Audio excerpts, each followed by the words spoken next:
So four-star offensive lineman Brycen Sanders has made his collegiate decision, picking Ole Miss over the likes of Tennessee, LSU, and the Oklahoma Sooners. Today, we need to break down not only what this means for Ole Miss, but what this means for every other institution involved. Before we do, as always, you all know the drill. I need to hear from you. Hop down to the comments, Y for yes, N for no. Are you surprised Brycen Sanders chose Ole Miss? And let me know what you're thinking. If you are new to the channel, be sure to subscribe. Hit that bell notification as I do constant college football content. You don't want to miss any of it. And if you enjoyed this content, like and comment down below as those interactions are massive. But having said all that, let's jump right into this. And first, we need to start with what Ole Miss is getting in Brycen Sanders. And this should be a prospect that Ole Miss fans are very excited about. And the reason is quite simple.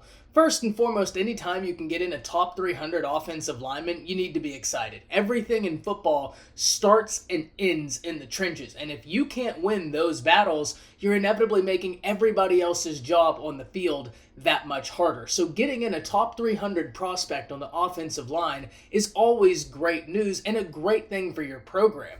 What's more is whenever you get in an offensive lineman with the flexibility and the versatility Brycen Sanders offers. This is someone who could play guard, this is someone who could play center, and anytime you have options as where you can move around these offensive line pieces, it makes figuring out the best possible combination that much easier. Because say Brycen Sanders is one of the guys they want to have starting, but they think they can maximize him at center as opposed to guard. Well, now they're able to do that and put someone else out there. That is what teams love. Having these offensive linemen that have that flexibility makes the coach's job easier because it means they can move things around and continue tinkering with an offensive line without changing it that much. So, for Ole Miss, I think this is a great win. I think what you get in Brycen Sanders is an offensive lineman who ranks within the top 300 with a ton of flexibility.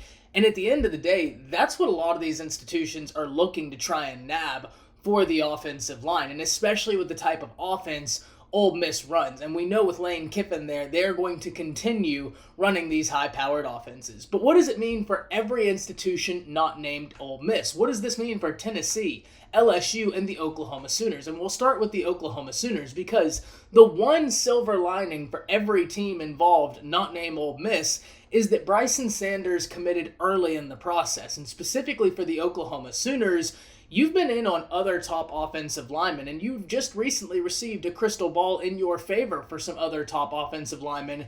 So because Brycen Sanders committed early, even though he's a player that if the Sooner fans had it their way, he would have absolutely been in the Oklahoma Sooners class, because he commits so early, you still have such ample time to revisit the offensive line. You're already in several top-tier battles for individuals such as Peyton Kirkland, Caden Green, but on top of that, you can kind of revisit the drawing board because you have so long before early signing day and inevitably national signing day, and that's a good position to be in. Much the same can be said for Tennessee. For the Tennessee Volunteers, you would have loved to have kept Brycen Sanders home because he comes from Tennessee. It's always tough to see a top 300 prospect from your state go choose to play for a team in your conference that's not you. It always stings a little bit, but the good news for Tennessee is that Tennessee is recruiting at an extremely high level right now. They have five-star quarterback Nicholas Iamaleava, and one thing we consistently talk about is that whenever you have these top-tier quarterbacks, Oklahoma has a five-star passer as well in their class, inevitably these offensive players, offensive linemen, and offensive skill positions are going to want to play for those guys because it's almost a vote of confidence when you have those top-tier quarterbacks. The players around them have some sort of feeling that they're going to be put in a much better place to be successful because the quarterback they feel like is someone that can lead them to that success. And it's not just Nicholas Iamaleava. If we actually look and dive deep into Tennessee recruiting right now, they're surging for a ton of the nation's top prospects. But now we need to visit LSU because what does this mean for the Tigers with Brian Kelly in his first year as the Tigers head coach? And for LSU, you have a few things going for you. First and foremost, you're one of the most powerful recruiting brands in the nation. Year in, year out, one thing we can guarantee is that LSU is going to recruit at a high level and that's going to be a loaded team. And on top of that, one thing LSU has that they love is the density of talent in that state at the high school football level, and they don't have competition within the state to try and acquire that talent.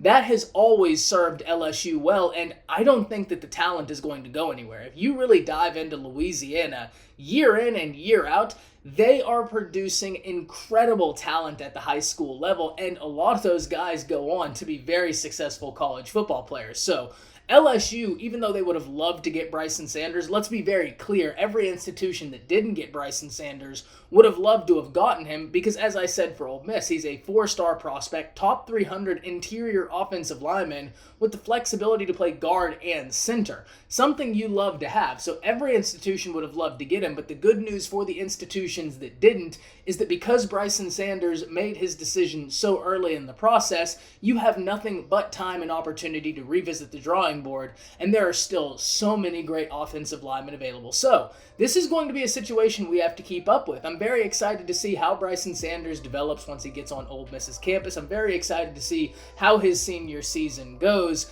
And for all the other institutions, they now get to revisit the drawing board and refocus on some other top-tier prospects, and there's still so much time. So very excited to see how everything plays out, but I have to hear from you. That's it. See ya.